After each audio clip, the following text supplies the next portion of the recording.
The Reverend's voice cracked like a whip across the dusty town square. He wasn't holding a Bible, he was holding a ledger, and his finger, bony and pale, was pointing right at Sarah. "For the 5th year," he boomed, his voice dripping with false piety, "Sarah Miller comes before this town with an empty womb, a barren field, a testament to a life that bears no fruit." The word hung in the air. Barren.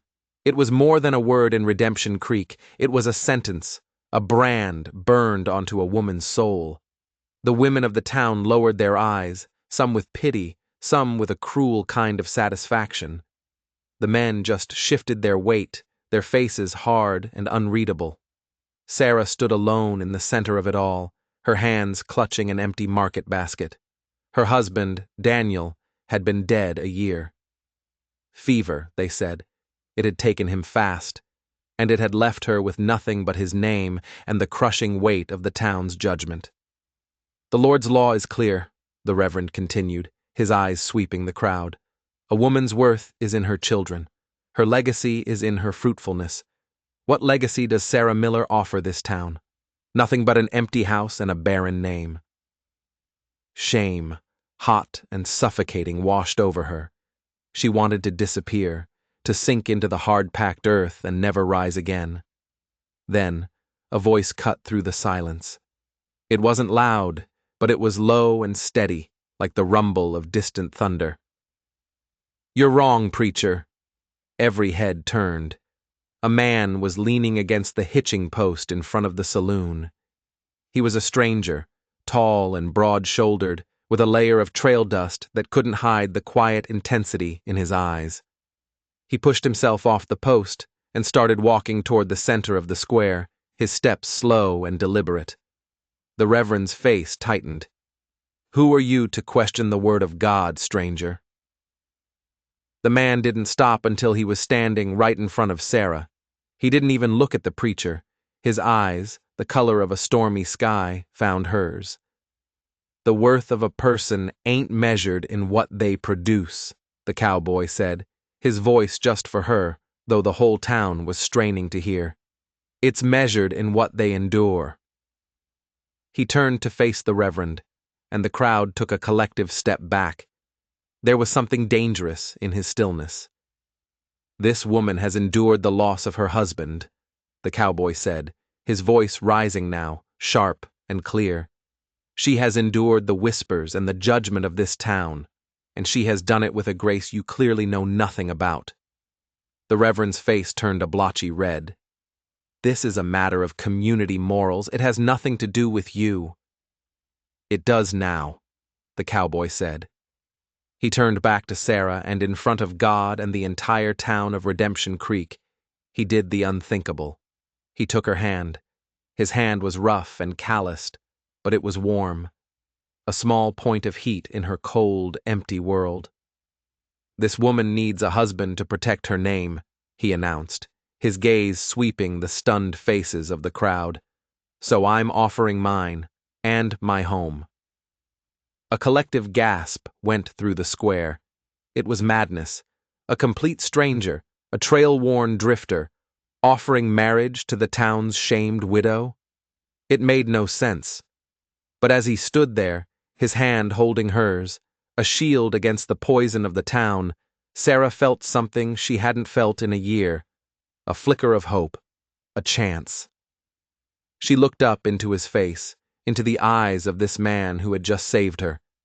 And in that moment, she had absolutely no idea that he was the most dangerous man in the entire valley. And his offer wasn't a rescue. It was the beginning of a reckoning. The cowboy's name was Caleb. That was all she knew. He led her away from the stunned silence of the town square, his hand a firm, steady presence on the small of her back. The whispers followed them, a rustling, venomous tide. He didn't seem to notice, or maybe he just didn't care. He took her to the small room she rented at the boarding house. "Pack your things," he said, his voice gentle but firm. "You can't stay here. The preacher's words have made you a target." She looked around the tiny, bare room. It wasn't much, but it was hers. Now it felt like a cage she had just been freed from. She had nothing but a few dresses and a small, locked wooden box Daniel had given her. A box he had told her to never open unless she was in the gravest danger. She packed in a daze. This was all happening too fast. She was a respectable widow 1 minute, and the next she was leaving town with a stranger who had just proposed marriage in the middle of the street. "I don't understand," she said, her back to him as she folded a worn dress. "Why would you do this? You don't even know me." He was silent for a long moment. She could feel his eyes on her, a heavy, unreadable gaze. "I know what it's like to be judged by people who don't know your story," he said finally. The same words he'd used in the square.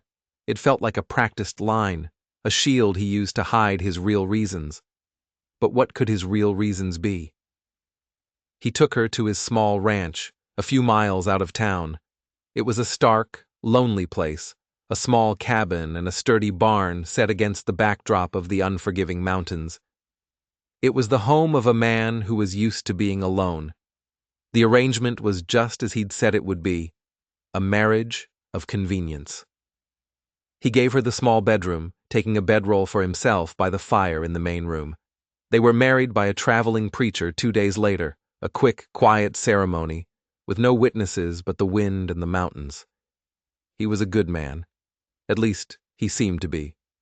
He was respectful, quiet, and he worked from sunup to sundown, his presence a steady, comforting rhythm in the silent house. He never asked her about her past, about Daniel, about the whispers of barrenness. He simply gave her a home, a safe harbor from the storm of the town. But there were things that didn't add up. Sometimes she would wake in the night and see him by the fire, not sleeping, but staring into the flames, his face a mask of something she couldn't name.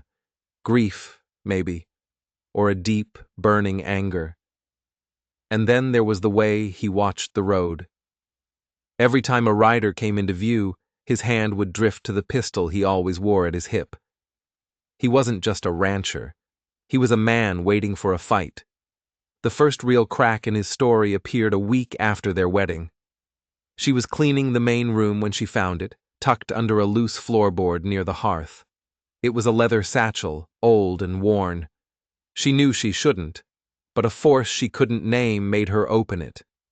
Inside, among a few spare bullets and a whetstone, was a photograph, a faded, creased picture of 2 men, their arms slung around each other's shoulders, squinting into the sun. They were younger, full of a life and laughter that seemed a lifetime away. One of the men was Caleb. The other was her husband, Daniel. Her breath caught in her throat. The world seemed to tilt. Caleb hadn't just known of her. He had known her husband. They had been friends, good friends from the look of it. But he had never said a word. He had pretended to be a stranger. Why? What was he hiding? The question echoed in the silent cabin, and a new kind of fear, cold and sharp, began to creep into her heart. The man who had saved her from the town's judgment was a liar. He had come to her under false pretenses, and as she stared at the photograph of the 2 smiling men, she realized her late husband, Daniel, had been a liar too. Because in the photograph, tucked into Daniel's belt, was a gun. A Colt Peacemaker, the kind lawmen and outlaws carried. Daniel had told her he was a simple farmer. He had told her he'd never even fired a gun in his life. The photograph felt like a snake in her hands, a nest of lies, coiled and waiting to strike. Her marriage of convenience, her safe harbor, suddenly felt like the most dangerous place in the world. Caleb wasn't a stranger. He knew Daniel, and Daniel wasn't the man she thought he was. The life she had been living was a lie. The life she had just entered was built on one. She shoved the satchel back under the floorboard just as she heard Caleb's boots on the porch. She stood, her heart hammering, her face a mask of calm she didn't feel. When he walked in, he looked at her, a question in his eyes. "You all right, Sarah? You look like you've seen a ghost." "I'm fine," she lied, her voice a thin, brittle thing. "Just a chill." But it wasn't a ghost she had seen. It was the truth, or at least the first terrifying piece of it. Caleb hadn't come to Redemption Creek by chance. He had come for a reason, and she had a terrible feeling that reason was buried in the same grave as her husband. The nights became a new kind of torment for Sarah. She would lie in her small bed, listening to Caleb's steady breathing from the other room, and wonder, who was this man? What did he want? The photograph had changed everything. Every quiet gesture, every kind word was now suspect. Was his protection a kindness or a cage? He was watching her. She could feel it. Sometimes she would look up from her sewing and find his eyes on her, not with affection, but with an intense, searching gaze, as if he was looking for something, as if he thought she had a secret, and she did. The small, locked box Daniel had left her. "Never open it," he had told her, his face pale with the fever that was about to take him. "Not unless you're in real danger. Promise me, Sarah." She had promised. The box sat at the bottom of her trunk, a heavy, silent presence. She had always assumed it held a few sentimental trinkets. Now, she wasn't so sure. The town was no longer a threat. It was a puzzle.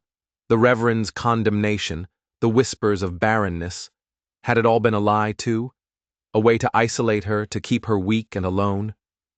Her thoughts kept circling back to Daniel, the simple farmer who apparently carried a gunslinger's pistol. What had he been involved in? And did it have something to do with his death? The doctor had called it a mountain fever. But Daniel had been strong as an ox. It had come on so fast, so violently. She had to know more, but she couldn't ask Caleb. Not yet. Not until she knew what game he was playing. Her opportunity came a week later. Caleb announced he was riding out to the high country to hunt. He'd be gone for 2 days. The moment his horse disappeared over the ridge, Sarah went to work. She didn't search his things. That felt too dangerous. Instead, she turned her own small room upside down. She pulled out her trunk, her fingers trembling as she lifted the false bottom where she kept her few precious things. And there it was. The box. It was made of dark, heavy wood, bound with iron straps. The lock was small but intricate. Daniel had given her the key on a leather string, which she wore around her neck. She had thought it was just a keepsake. Her hand shook as she fit the key into the lock. It turned with a soft, well-oiled click. She lifted the lid. There were no sentimental trinkets inside. The box was filled with papers, legal-looking documents covered in dense, spidery script, deeds, assayers' reports, and a hand-drawn map. A map of the land around Redemption Creek. Her husband's land. But the map showed something she had never seen before. A series of dark, shaded areas marked with a strange symbol, and in the margin, a list of names.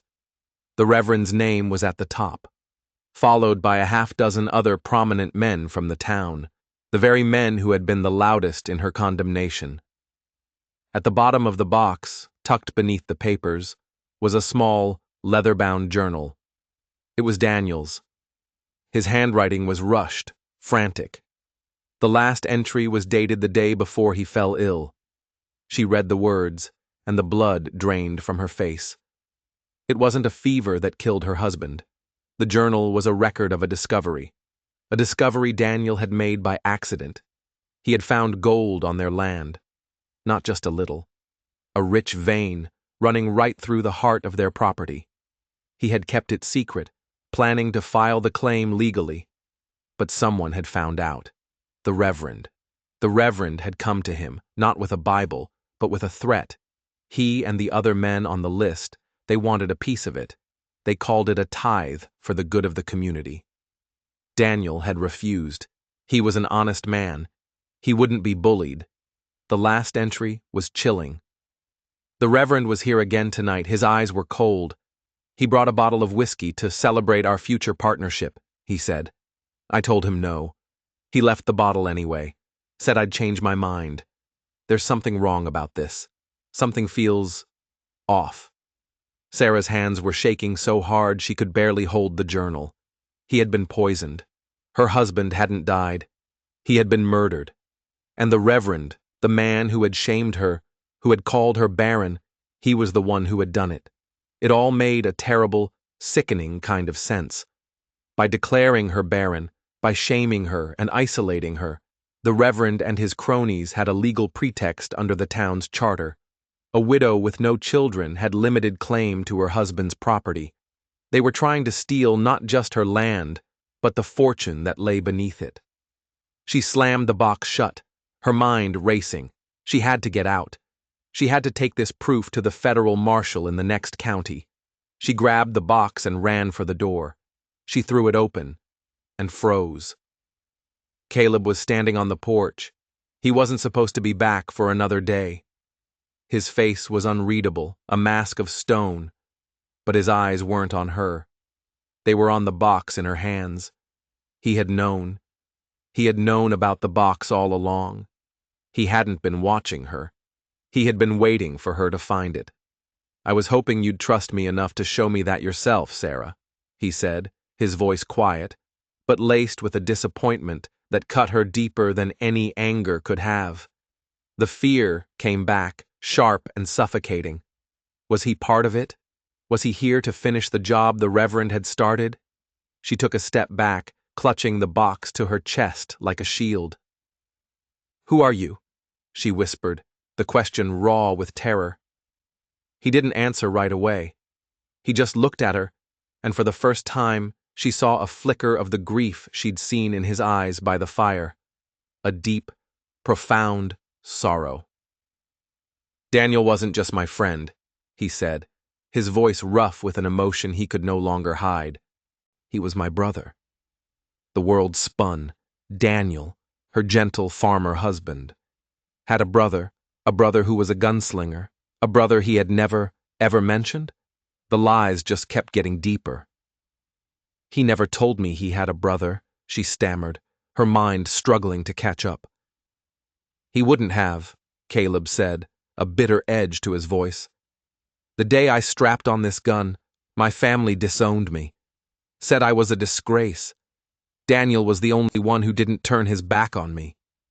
He took a step closer, his eyes pleading with her to understand. "He wrote to me, Sarah. Told me he'd found something big. He was worried. He told me about the preacher, about the threats. He asked me to come." He looked away, his jaw tight. "I came as fast as I could, but I was too late. By the time I got here, you were already a widow." It was all starting to make sense. The fight in the square, the offer of marriage. It wasn't random kindness. It was a promise he had made to his dead brother. "You came here for revenge," she whispered. "I came here for justice," he corrected her. "I came to find out who killed my brother and to protect his wife. I didn't tell you who I was because I didn't know who I could trust. I didn't know if they'd gotten to you, if they were using you." He looked at the box in her hands. "Daniel told me he was leaving proof. He just didn't tell me where." He took another step, closing the distance between them. "For weeks, I've been watching the Reverend and his men. I've been gathering what I can. But without that box, it's just my word against theirs." He finally met her gaze, and his eyes were raw with a grief that mirrored her own. "I'm sorry I lied to you, Sarah, but I did it to keep you safe. Now we have to finish this. Together." She looked down at the box, then back at his face. She saw the truth there, finally. The hard, painful, complicated truth. She wasn't his prisoner. She was his purpose. She made her choice. She held out the box. "Then you'd better see what's inside," she said, her voice steady now, filled with a new cold resolve. "Because my husband wasn't the only one they were planning to kill." Inside the box, tucked into the journal, was a second, smaller piece of paper. It was a letter, not from Daniel, but from the town doctor. It was a confession. "The Reverend came to me," the doctor had written. He said Sarah Miller was a problem, that her continued presence on that land was an obstacle to the town's prosperity.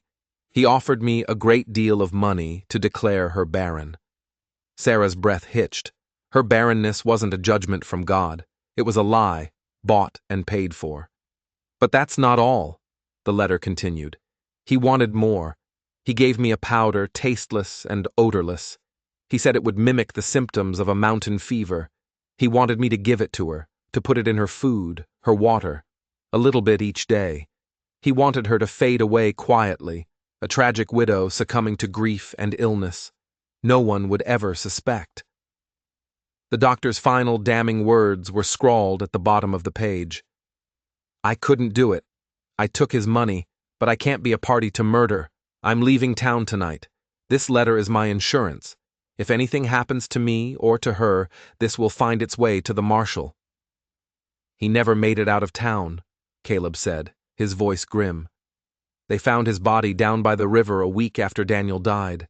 Said he'd been drunk, fell, and hit his head. Another convenient accident. Sarah felt sick. They hadn't just murdered her husband. They had been slowly, patiently trying to murder her too. Her grief, her isolation, it had all been part of their plan. The whole town, she whispered in horror. The reverend, the doctor, all those men, they're all in on it. Not the whole town, Caleb said. Just the ones at the top. The ones who stand to get rich. They use fear to keep everyone else in line. They turn neighbor against neighbor. He looked at her, his eyes hard as nails. But their whole rotten empire is built on two lies. That Daniel died of a fever, and that you are barren. That box holds the truth to both. This is the weapon that can bring them down. A new fire began to burn in Sarah's veins. It wasn't just grief anymore. It was rage. A cold, clean rage that burned away all her fear. They had taken her husband. They had tried to take her life. They had tried to steal her future. What do we do? She asked, her voice no longer the timid widow's whisper. It was the voice of a woman ready for war.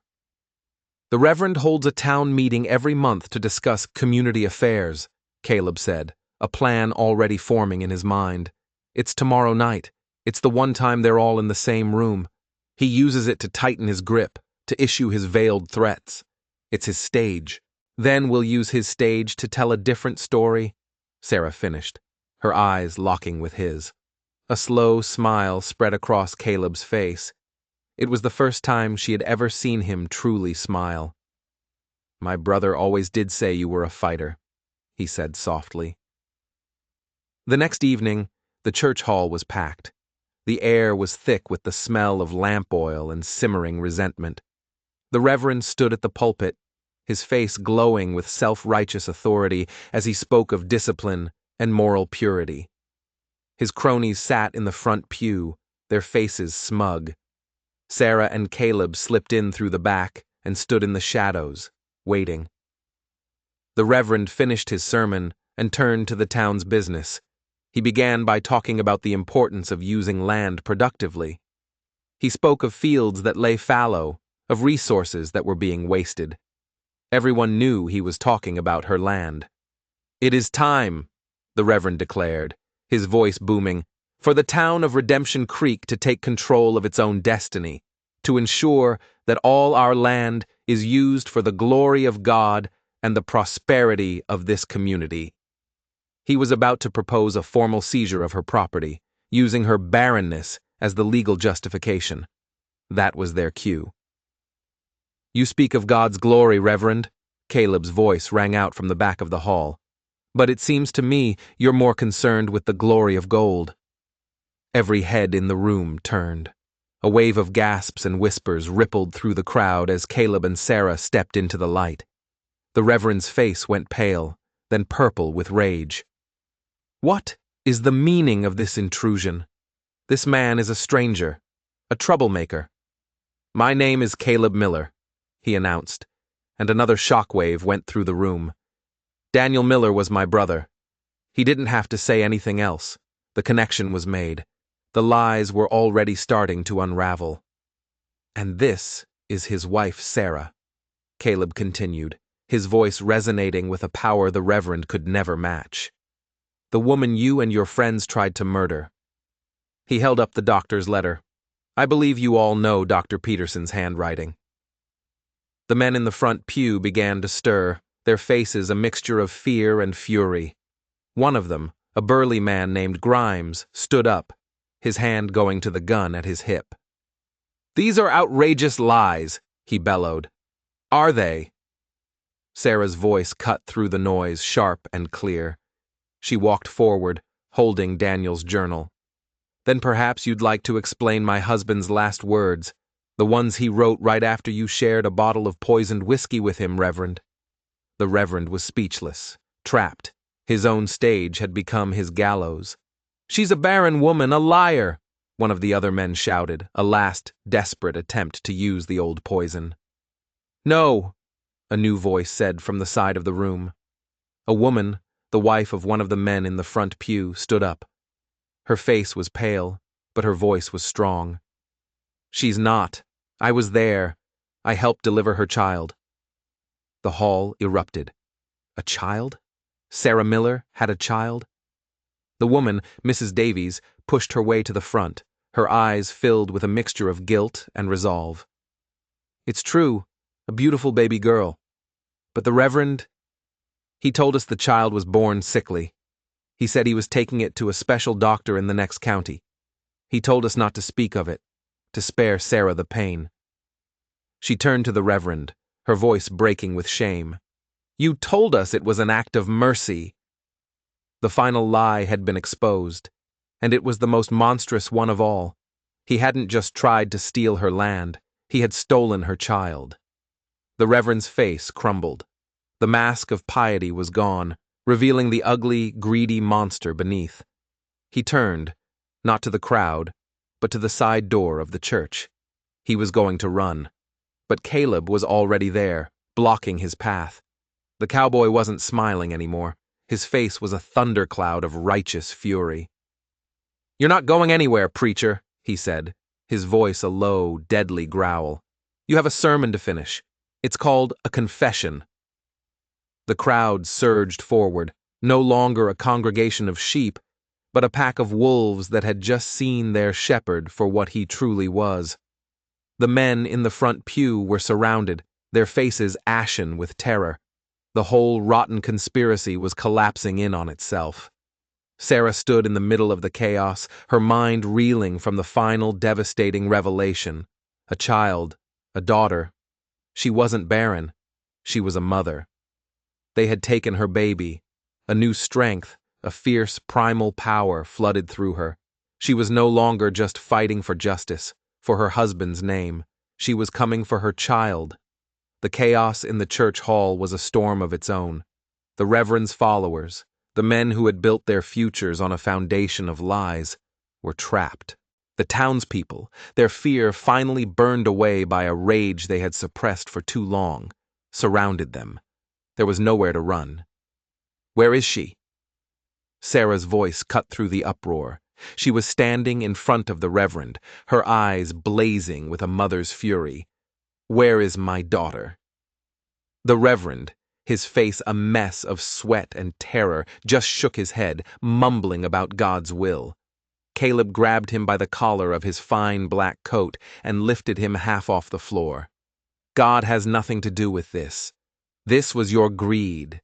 Now, you tell her where her child is, or I'll introduce you to a side of God's justice you're not prepared for." "The old mission," the Reverend choked out, his arrogance completely gone. "Up in the mountains.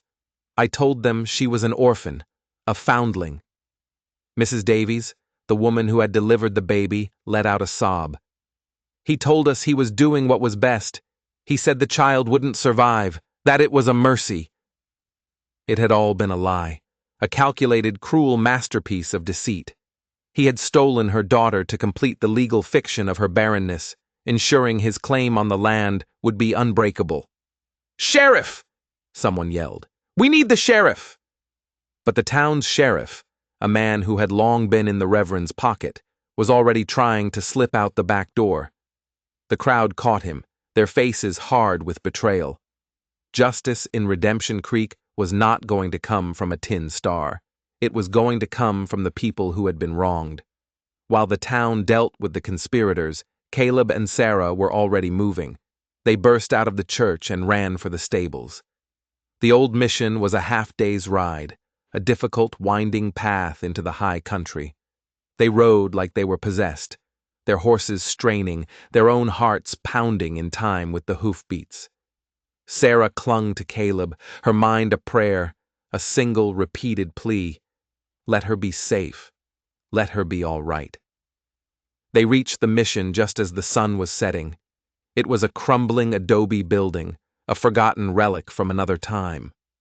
A few old nuns cared for a handful of orphans, their existence quiet and isolated. Sarah slid from the horse before it had even stopped, stumbling toward the heavy wooden door. An old nun, her face a gentle road map of wrinkles, opened it. "We're here for my daughter," Sarah said, the words tumbling out of her, raw and desperate. "She was brought here a year ago, a baby. You were told she was an orphan." The nun's eyes widened in confusion, then in a dawning, horrified understanding. She remembered. The preacher from the town below. The tiny, perfect baby girl he had brought, wrapped in a fine blanket, with a story of a tragic, unwed mother who had died in childbirth. The nun led them through a quiet courtyard to a small room where a dozen children were sleeping in their cots. She pointed to a small bed in the corner. Sarah's breath caught in her throat. She approached the cot, her steps unsteady. There, sleeping peacefully, was a little girl with a halo of dark, curly hair. Her daughter. Sarah reached out a trembling hand and touched the child's cheek. The little girl stirred, her eyes fluttering open. They were Daniel's eyes. "Mama," the little girl whispered, her voice sleepy, as if she had been saying the word in her dreams for her entire life. A sob, a sound of a year of grief and a lifetime of love, broke from Sarah. She gathered her daughter into her arms, holding her, rocking her, burying her face in her soft hair. She was home. The empty, aching part of her soul was finally, miraculously, full. Caleb stood in the doorway, his own eyes wet with tears. He had kept his promise to his brother. He had protected his family. They returned to Redemption Creek the next day. The town was a different place. The Reverend and his men were locked in the town jail, awaiting the arrival of the federal marshal. The spell of fear was broken.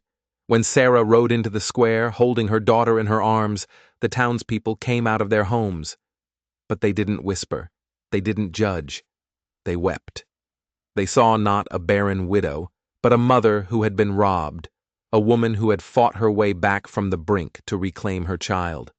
The story of what Sarah and Caleb had done became a legend.